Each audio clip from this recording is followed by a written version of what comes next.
Dear friends, मैं doctor पवन बास्किनवाल आज फिर से आपका स्वागत करता हूं और प्लीज आपसे मेरी एक रिक्वेस्ट है, आपने यदि चैनल को सब्सक्राइब नहीं किया तो चैनल को सब्सक्राइब कीजिएगा। ठीक है, आज अपन डिस्कस करने वाले हैं इथोसक्सीमाइड। इथोसक्सीमाइड कौन सा कैटेगरी का ड्रग है या कौन सी कैटेगरी है? ये सक्सिनामाइड। ये है इसकी chemical class. Okay, chemical class. और केमिकल क्लास कौन सी कैटेगरी से बिलोंग कर रहा है? ये anti epileptic means that is pharmacological class. Okay, now ये फार्माकोलॉजिकल क्लास कैसे हुई? और ये है on the basis of its mechanism of action. Mechanism of action के लिए ध्यान देंगे, इसका मैकेनिज्म ऑफ एक्शन कैसा होता है? ये है इसका मैकेनिज्म ऑफ एक्शन। कैसे? It partially antagonize T type of calcium channel that is situated in thalamic neurons. Okay, इसका मतलब क्या हुआ? इसका मतलब ये हुआ, ये कैल्शियम चैनल ब्लॉकर्स होते हैं। ओके, कैल्शियम चैनल ब्लॉक करता है तो क्या होगा? उसमें जो हाईली एक्टिवेटेड न्यूरॉन्स थे, कौन से वाले? थैलेमोकॉर्टिकल न्यूरॉन्स, वो क्या होगा? उनकी फायरिंग, उनकी ब्रस्ट फायरिंग या उनकी एक्टिविटी डिक्रीज होगी। डिक्रीज एक्टिविटी होगी means decrease burst firing of thalamocortical neurons. Okay, which results, उससे क्या होगा? डिक्रीज हो गया तो क्या होगा? Stabilise nerve activity in brain and prevent seizures. See, ध्यान देना, एपिलेप्सी में कन्वर्जन्स में क्या होता है? पेशेंट हाइपर एक्टिव हो जाता है, न्यूरॉन्स की एक्टिविटी हाई हो जाती है और उससे क्या होता है? कन्वर्जन्स आते हैं। और हमने क्या किया, क्या कर दिया? उस न्यूरॉन की एक्टिविटी को क्या कर दिया? स्टेबलाइज कर दिया। Which results anti epileptic activity. Clear? Anti epileptic activity को हम एज ए यूज कहां हम करेंगे? बेसिकली इसका यूज है absent seizures. Absent seizures also known as petit mal, किसमें? Adult as well as children, दोनों में इसका यूज किया जाता है। ध्यान देना यहाँ पे, यदि मैंने आपको ध्यान होगा तो मैंने आपको फिनेटोइन पढ़ाया था। फिनेटोइन में मैंने आपको बताया था phenytoin is used in all type of seizures except absent seizures. Phenytoin को एब्सेंट सीजर में नहीं दिया जाता क्योंकि ये इफेक्टिव नहीं होती, जबकि इथोसक्सीमाइड एब्सेंट सीजर्स में ही यूज होता है। ओके, एब्सेंट सीजर में ही यूज होता है मींस उसका ट्रीटमेंट करने के लिए, इसका एब्सेंट सीजर का ट्रीटमेंट करने के लिए ही इथोसक्सीमाइड को दिया जाता है।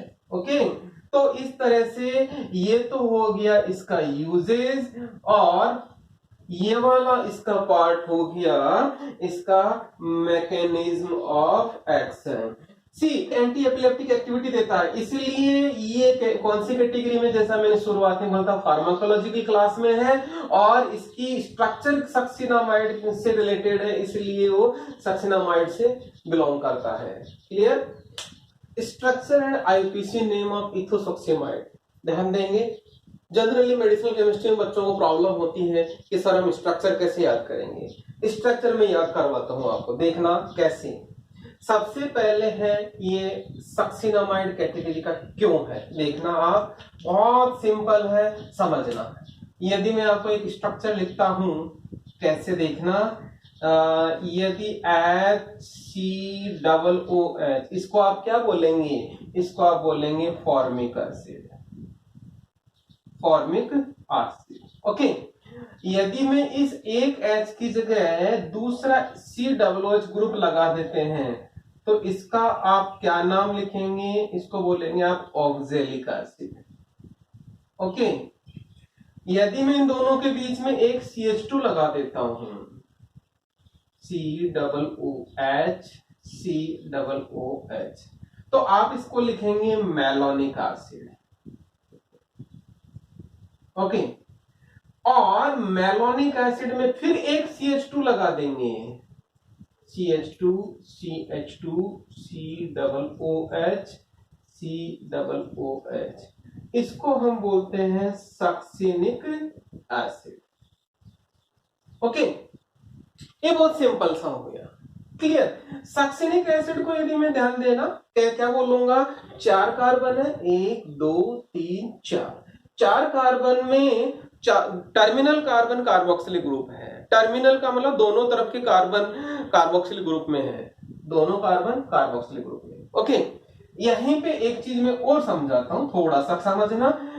इसका नाम क्या है, CH3COOH। आप बड़े आराम से नाम देंगे इसका एसिटिक एसिड।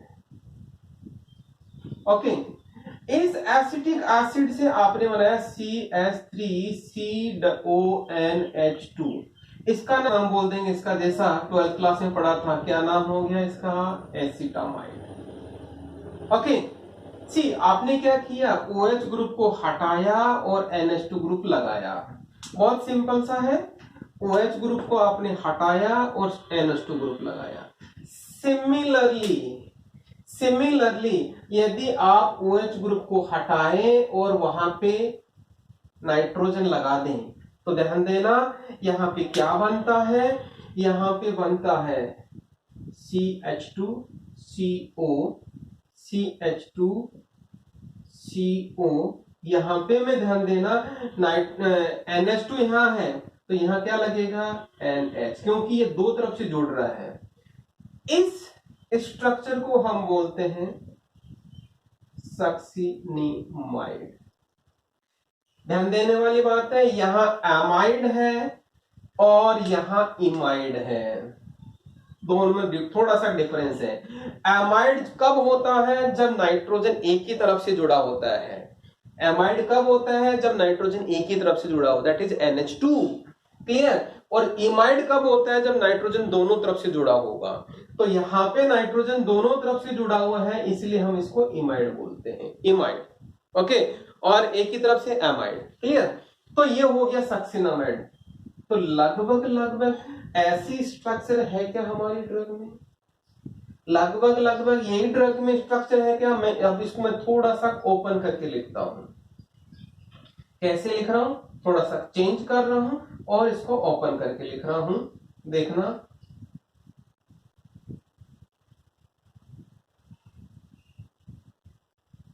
नाइट्रोजन के दोनों तरफ कीटोन ग्रुप है, नाइट्रोजन के दोनों तरफ कीटोन ग्रुप है, और ये CH2 हो गया, ये CH2 हो गया। इसको हम क्या बोल रहे हैं, सक्सिनामाइड। यही स्ट्रक्चर तो है हमारा। यदि मैं यहाँ पे एक तरफ तो क्या कर दूं, CH3 जोड़ दूं, दूसरी तरफ क्या करूं, CH2 CH3 जोड़ दूं, हमारा क्या हो गया, इथोसक्सिमाइड। ठीक है, ध्यान देना, इथो का मतलब इथाइल, सक्सी का मतलब सक्सिनिक एसिड। ओके, इमाइड का मतलब नाइट्रोजन दोनों तरफ से जुड़ा हुआ है, क्लियर। इथो, ओ का मतलब ओन, ओन का मतलब कीटोन, क्लियर है। लगभग सारी चीज आ गई तुम्हें, आ गई। ओके, यहीं पे मैं आपको एक चीज और बताऊंगा, हम इसका आईयूपीएसी नाम कैसे लिखेंगे। बहुत सिंपल है।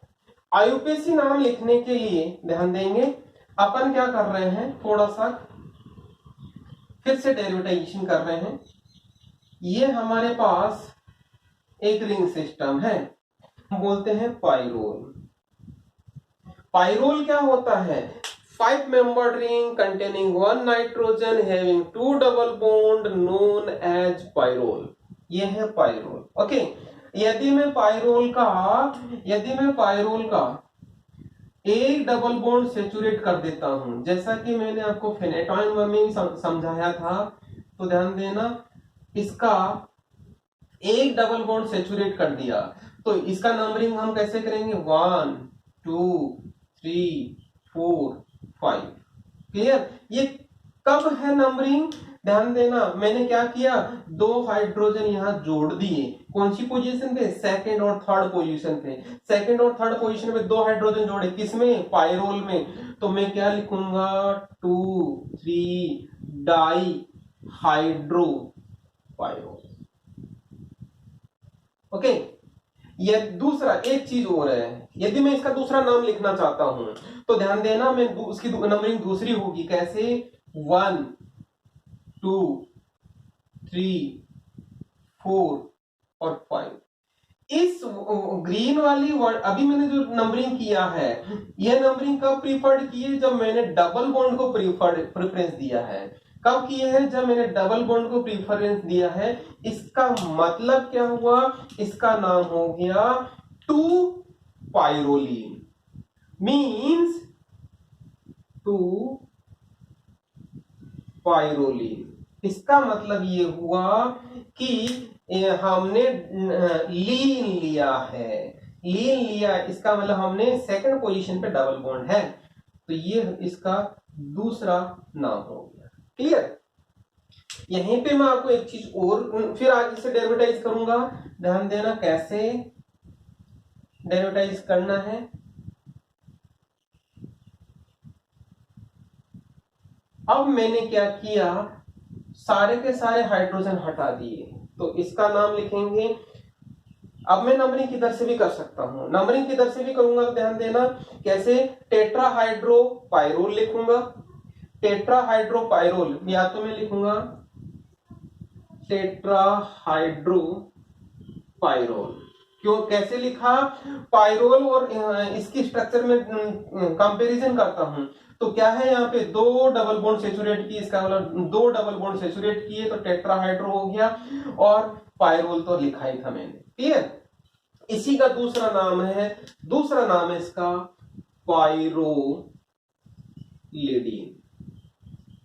इसी का और थोड़ा सा चेंज कर रहा हूं। क्या चेंज कर रहा हूं यहां पे देखना आप लोग। मैंने क्या किया, जैसा हमने फिनेटोइन में बनाया था, मैंने 2 कीटोन ग्रुप लगा दिया। अब मैं क्या नाम लिखूंगा? अब मैं दोनों में से कोई सा एक नाम लिख सकता हूं, या तो टेट्राहाइड्रोपाइरोल लिखूं या पाइरोलिडीन लिखूं।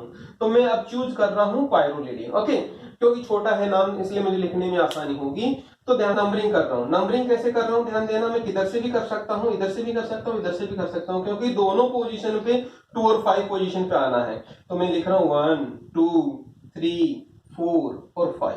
ओके, तो ध्यान देना ये क्या था, पाइरोलिडीन तो था ही है। पाइरोलिडीन में आपने क्या 2 इंट्रोड्यूस कर दिया, दोनों कीटोन ग्रुप है। दोनों कीटोन ग्रुप को क्या लिखोगे? कीटोन का सफिक्स क्या होता है? ओन।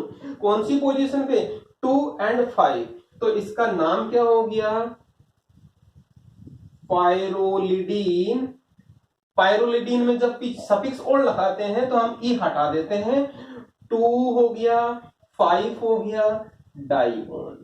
ओके, ये हो गया। और इसमें यदि मैं ध्यान देना, इसमें मैंने यदि एक इथाइल और एक मिथाइल ग्रुप, कौन सी पोजीशन पे? 1 2 3 थर्ड पोजीशन पे एक मिथाइल ग्रुप और एक इथाइल ग्रुप लगा दिया तो आपका ड्रग बन जाएगा इथोसक्सीमाइड।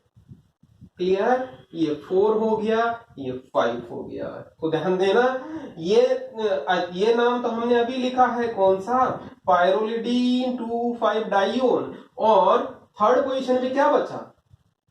थर्ड पोजीशन पे एक तो बच गया इथाइल और एक मिथाइल, एक इथाइल और एक मिथाइल। कौन सी पोजीशन पे? दोनों थर्ड पोजीशन पे। यहाँ पे पहले किसको लिखेंगे, ये भी कई बच्चों को कंफ्यूजन रहता है। जनरली हम इसको क्या करते हैं, पहले अल्फाबेटिकल ऑर्डर में लिखते हैं। जो अल्फाबेटिकल ऑर्डर में पहले आएगा, इसमें छोटा फंक्शन ग्रुप और बड़ा फंक्शन ग्रुप नहीं चलता, इसमें अल्फाबेटिकल ऑर्डर में चलता है।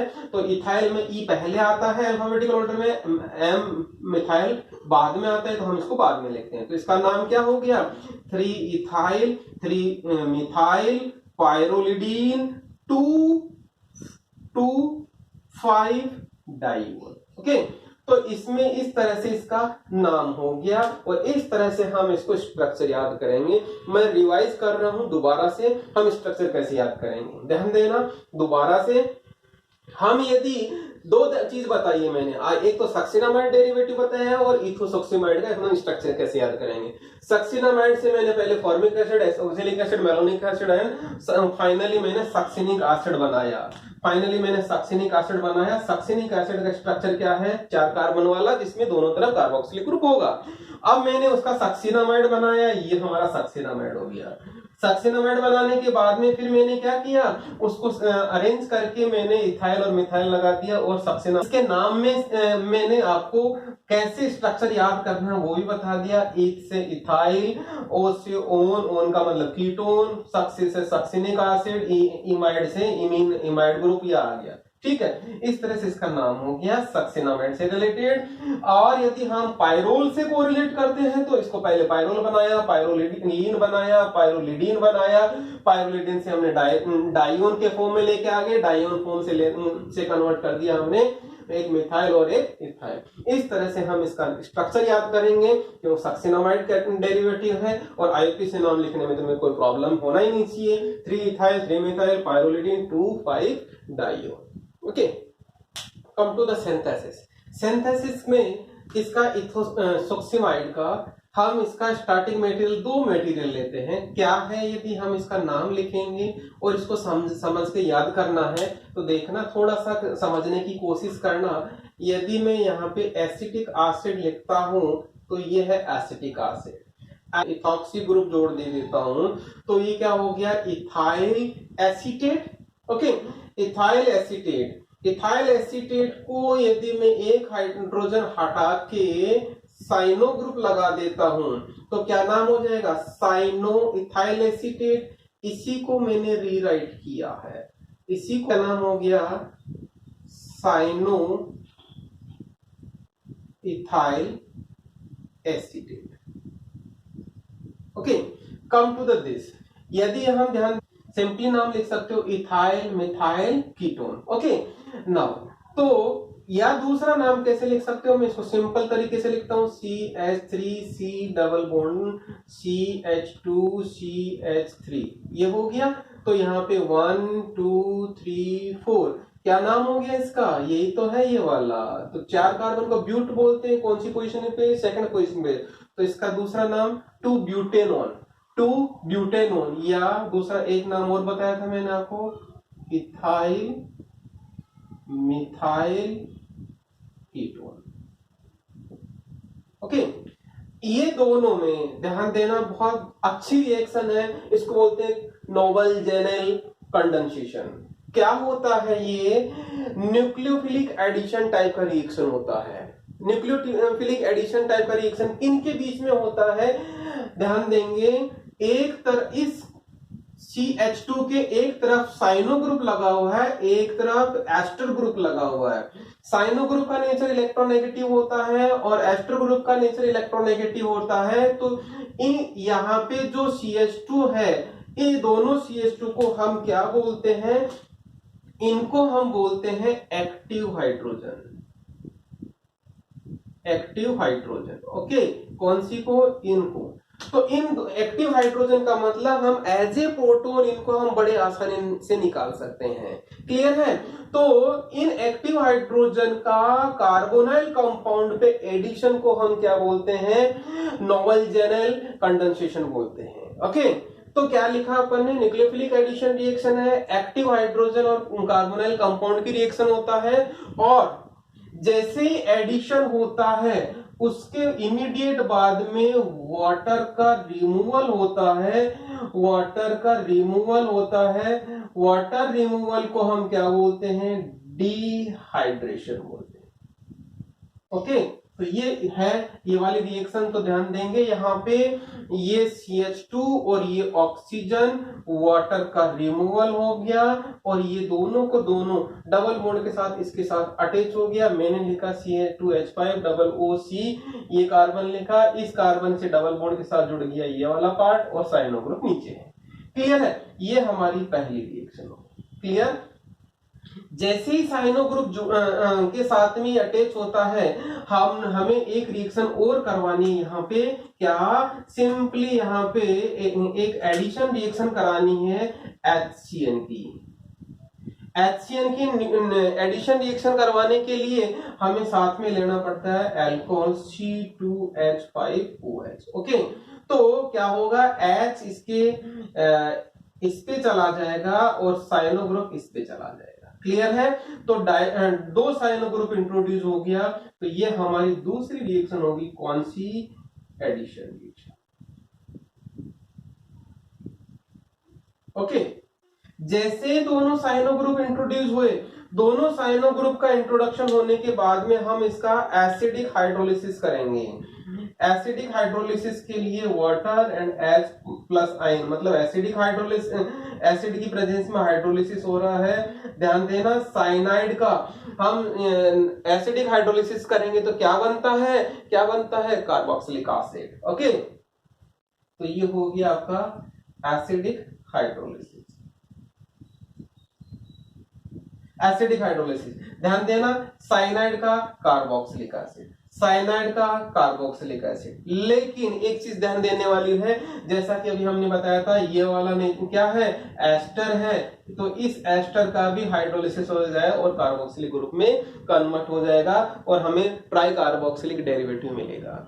जैसे ही हमें ये मिलता है, हम क्या करते हैं? इसको गर्म करते हैं, हीट करते हैं, और हीटिंग करने से ध्यान देंगे, यहां पे जिस कार्बन पे दो कार्बोक्सिलिक ग्रुप होगा, उस कार्बन से एक CO के फॉर्म में बाहर निकल जाएगा, और इस तरह की रिएक्शन को हम क्या बोल रहे हैं? That is reaction number 4। Carbon dioxide बाहर निकल रही है, तो हम इसको क्या बोलेंगे? D carboxylation. D carboxylation, D का मतलब बाहर, बाहर, कार्बोक्सिलिक CO2 लेशन का मतलब प्रोसेस, डी कार्बोक्सिलेशन का मतलब कार्बन डाइऑक्साइड बाहर निकल रहा है। वेरी सिंपल, यहां से कार्बन डाइऑक्साइड बाहर निकल गया, यहां से ये वाला कार्बन डाइऑक्साइड बाहर निकल गया, H इसके ऊपर आ जाएगा, तो ये किसमें कन्वर्ट हो गया? CH2 में, तो ये CH2 में आ गया। ध्यान देना, आगे की रिएक्शन को समझने के लिए कार्बोक्सिलिक ग्रुप को मैंने क्या किया? थोड़ा सा ओपन करके लिखा है। ओके, ओपन करके लिखा, नथिंग एल्स, और यहां से मैंने एक CO2 हटाया है और H को मैंने यहां शिफ्ट किया है। ऐसा कैसा मॉलिक्यूल आ गया? अब डाई कार्बोक्सिलिक डेरिवेटिव बनता है after the removal of CO2, तो हम इसकी रिएक्शन कराते हैं अमोनिया से, अमोनिया से रिएक्शन करवाते हैं पहले NH3 से। ओके, और उस अमोनिया की रिएक्शन के साथ में जैसे ही बनता है, क्या बनता है? कार्बोक्सिलिक एसिड है, अमोनिया से रिएक्शन करके क्या बनाएगा? अमोनियम, अमोनियम सॉल्ट बनाएगा। ठीक है, और दूसरी स्टेप में हम क्या करते हैं? उसको हम गर्म करते हैं। गर्म करने से क्या होगा? अमोनियम सॉल्ट क्या होगा? वाटर मॉलिक्यूल निकालेगा, दो वाटर मॉलिक्यूल निकालेगा, दोनों के दोनों कैसे? ये अमोनिया इसको अमोनियम में कन्वर्ट करेगा, इसको अमोनियम में कन्वर्ट करेगा। जैसे ही यहां से अमोनियम से बाहर निकलेगा, तो यहाँ पे वाटर मॉलिक्यूल निकल जाएगा, तो यहाँ पे NH2 ग्रुप जुड़ जाएगा और यहाँ पे NH2 ग्रुप जुड़ जाएगा। इस तरह से दो अमोनिया मॉलिक्यूल रिएक्शन करते हैं, यहाँ पे NH2 और यहाँ पे NH2 ग्रुप जुड़ गया, तो यहाँ पे एमाइड लिंकेज बन गया, यहाँ पे एमाइड फॉर्मेशन हो गया। तो इस तरह से हमारी फिफ्थ रिएक्शन कौन सी हो गई? हम इसको एमाइड फॉर्मेशन बोल सकते हैं, एमाइड फॉर्मेशन। क्लियर? जैसे एमाइड फॉर्मेशन हुआ, ये हमारा हो गया। अब हम क्या करते हैं? हम इसको यदि फिर से गर्म करेंगे, फिर से गर्म करेंगे, तो क्या होगा? यहाँ पे क्या होगा? अमोनिया मॉलिक्यूल फर्दर निकल जाएगा, और अमोनिया निकलते ही क्या होगा? इसका NH2 यहाँ से, H यहाँ से, तो क्या होगा? NH करके इससे जुड़ जाएगा, तो साइक्लाइजेशन हो जाएगा। ये हमारी सिक्स्थ रिएक्शन हो गई, साइक्लाइजेशन। ओके, साइक्लाइजेशन, और हमारा ड्रग बन गया इथोसक्सीमाइड, इथोसक्सीमाइड। क्लियर? ये हमारा ड्रग बन गया यदि हम इसको रिवीजन के तौर पे लेते हैं तो वापस से रिवीजन करता हूं इस पूरे प्रोसेस का। साइनो इथाइल एसीटेट और इथाइल मिथाइल कीटोन का नोबल जनरल कंडेंसेशन करवाते हैं। जो न्यूक्लियोफिलिक एडिशन रिएक्शन होता है, क्या होता है न्यूक्लियोफिलिक एडिशन रिएक्शन में? Active hydrogen of this molecule ये साइनो इथाइल एसीटेट और कार्बोनाइल कंपाउंड का कंडेंसेशन रिएक्शन होता है जिसमें वाटर मॉलिक्यूल निकल जाता है और अनसैचुरेटेड साइनो डेरिवेटिव बनता है। उसमें HCN की रिएक्शन कराते हैं, एडिशन रिएक्शन करवाते हैं इन प्रेजेंस ऑफ एथेनॉल। तो क्या होगा? डाई साइनो ग्रुप वाला डेरिवेटिव मिलेगा। डाई साइनो ग्रुप वाला डेरिवेटिव से कंप्लीट हाइड्रोलिसिस करते हैं इन प्रेजेंस ऑफ एसिड, इसलिए हम एसिडिक हाइड्रोलिसिस बोलते हैं। कंप्लीट हाइड्रोलिसिस से साइनो ग्रुप दोनों के दोनों कार्बोक्सिलिक ग्रुप में कन्वर्ट हो गया। कार्बोक्सिलिक के साथ में एस्टर है तो एस्टर ग्रुप का भी उसका हाइड्रोलिसिस हो गया और कार्बोक्सिलिक ग्रुप में कन्वर्ट हो गया। ट्राई कार्बोक्सिलिक डेरिवेटिव मिला। ट्राई कार्बोक्सिलिक डेरिवेटिव को गर्म करने से जिस कार्बन पे 2 कार्बोक्सिलिक ग्रुप होगा उसमें से एक कार्बोक्सिलिक ग्रुप CO2 में बाहर निकल जाएगा। इस प्रोसेस को हम बोलेंगे डीकार्बोक्सिलेशन। जैसे डिकार्बोक्सिलेशन हुआ, हमने क्या किया, मैंने इसको ओपन करके लिखा। ओपन करके समझने के लिए हमने अमोनिया की रिएक्शन करवाई तो इसमें एमाइड फॉर्मेशन हो गया। दो रिएक्शन होता है जिसमें अमोनियम साल्ट बनता है और उसके बाद में वाटर मॉलिक्यूल बाहर निकलता है, ठीक है। और यहाँ पे डाईएमाइड वाला कंपाउंड बन गया। डाईएमाइड कंपाउंड को यदि में गर्म करते हैं तो साइक्लाइजेशन होता है और इथोसक्सीमाइड कंपाउंड बनता है। इस तरह से हमारा कंप्लीट सिंथेसिस होता है किसका? इथोसक्सीमाइड। यहाँ पे आप इस पूरे स्क्रीन का आप स्क्रीनशॉट भी ले सकते हैं फॉर द फर्दर रेफरेंस के लिए, ठीक है। यहाँ पे हम पूरे इथोसक्सीमाइड को, पूरे लेक्चर को हम रिवाइज करते हैं, कंप्लीट उसको देखते हैं हमने क्या क्या पढ़ा। उसका मैकेनिज्म एक्शन पढ़ा जिसमें कैल्शियम चैनल ब्लॉकर था। कैल्शियम चैनल ब्लॉकर के बाद में उसका एक्शन क्या है? Anti epileptic. एंटी एपिलेप्टिक का एक्शन के बाद में उसको यूज किया है एब्सेंस सीजर में, जहां पे फिनेटोइन को यूज नहीं करते थे। दोनों कंट्रोवर्शियल है यहाँ पे दोनों ड्रग्स। क्यों? फिनेटोइन क्या करता है? एब्सेंस सीजर में यूज नहीं कर सकते, बाकी सभी में अपन यूज कर सकते हैं, लेकिन इथोसक्सीमाइड हम एब्सेंस सीजर में ही यूज करते हैं, प्रीफर्ड यूज इसका, ठीक है। और उसके बाद में हमने इसका स्ट्रक्चर देखा, स्ट्रक्चर कैसे बना, सक्सिनामाइड डेरिवेटिव कैसे बना, पायरोलिडीन डेरिवेटिव कैसे बना, कंप्लीट हमने इसका स्ट्रक्चर याद किया। उसके बाद में हमने इसका सिंथेसिस देखा। ये हो गया हमारा यूनिवर्सिटी एग्जाम में क्वेश्चन क्या बनता है? एक तो सिंथेसिस पे क्वेश्चन बनता है, एक शॉर्ट नोट पे क्वेश्चन बनता है। सिंथेसिस पे क्वेश्चन आता है, कंप्लीट आपको ये लिखना पड़ेगा तो ही अपन को 100% मार्क्स की प्रोबेबिलिटी रहेगी। फिर दूसरा, यदि शॉर्ट नोट आता है तो ज्यादा नंबर का होगा। ज्यादा नंबर का होगा तो हमें उसका मैकेनिज्म एक्शन, स्ट्रक्चर, यूजेज और सिंथेसिस सारा का सारा लिखना पड़ेगा। ये हो गया यूनिवर्सिटी एग्जाम से रिलेटेड। फिर उसके बाद में यदि मैं देखता हूं जीपेट, नाइपर या कॉम्पिटेटिव या फार्मासिस्ट एग्जाम से रिलेटेड क्वेश्चन क्या बनता है? पहला बनता है कौन सा? इसका mechanism action, that is calcium channel blocker. दूसरा इसका ये एक्टिविटी, एंटी एपिलेप्टिक एक्टिविटी। तीसरा इसका यूज कौन सा? एब्सेंस सीजर में काम आने वाला, एब्सेंस सीजर को ट्रीट करने वाला। और लास्ट में क्वेश्चन बनता है इसका सिंथेसिस से और आईपीसी नेम से या किसका डेरिवेटिव है।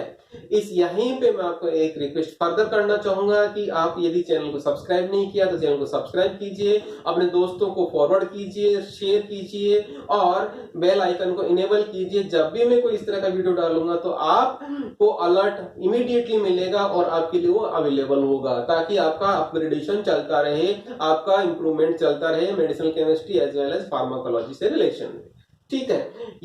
यहीं पे मैं आपसे एक फर्दर रिक्वेस्ट करूंगा, यदि आपको कमेंट कुछ भी इसमें इंप्रूवमेंट इस तरह के लेक्चर्स में और फर्दर कौन से वीडियो लेक्चर चाहिए आपको, वो भी आप कमेंट बॉक्स में डालिएगा, ताकि मैं आपके सजेशन को इनबिल्ट करता जाऊं और आपके लिए इंप्रूवमेंट पे इंप्रूवमेंट वाली वीडियो लेक्चर अपलोड करता रहूं। यही हमारा इंस्पिरेशन है। Thank you.